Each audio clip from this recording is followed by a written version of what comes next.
Magpasalamat sapagkat may Panginoon tayong nagmamahal.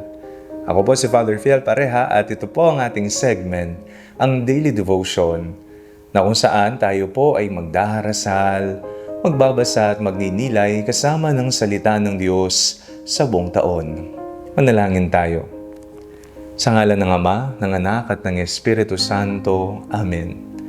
Halina, banal na Espiritu, liwanagan mo ang aming puso at isip, nang maunawaan at may sa buhay namin ang iyong salita. Amen.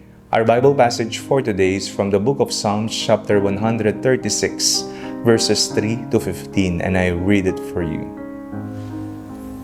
O give thanks to the Lord of the Lords, for his steadfast love endures forever. Who alone does great wonders, for his steadfast love endures forever. Who by understanding made the heavens, for his steadfast love endures forever. Who spread out the earth on the waters, for his steadfast love endures forever. Who made the great lights, for his steadfast love endures forever. The sun to rule over the day, for his steadfast love endures forever. The moon and stars to rule over the night, for his steadfast love endures forever. Who struck Egypt through their firstborn, for steadfast love endures forever, and brought Israel out from among of them, for steadfast love endures forever, with a strong hand and an outstretched arm, for steadfast love endures forever, who divided the Red Sea in two, for steadfast love endures forever, and made Israel pass through the midst of it, for steadfast love endures forever, but overthrow Pharaoh and his army in the Red Sea, for steadfast love endures forever. Alalahanin ang pagmamahal ng Diyos sa atin. Ang sarap po sa pakiramdam na malaman na mayroon po tayong Diyos na nagmamahal. Ang ating Diyos na lumikha sa sanlibutan katulad ng ating binasa sa araw, sa liwanag, sa lahat ng pagpapalang ating tinatamasang nagbigay sa atin. Ito po ay bunga ng pagmamahal niya sa atin. Napakasarap po sa pakiramdam.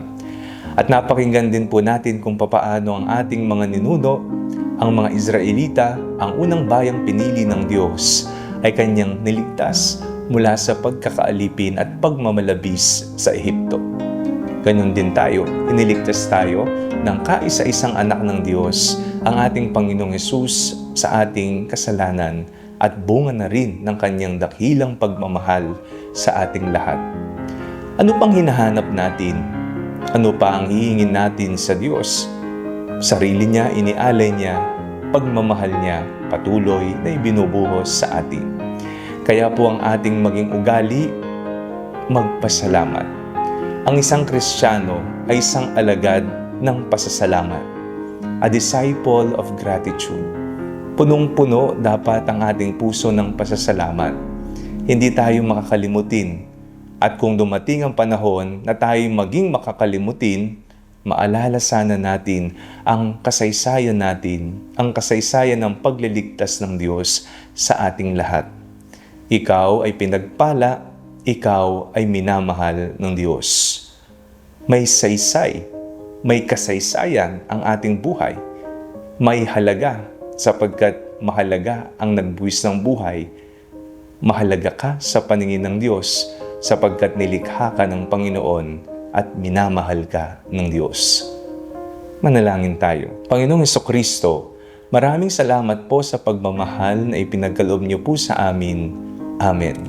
Sa ngalan ng Ama, ng Anak at ng Espiritu Santo. Amen.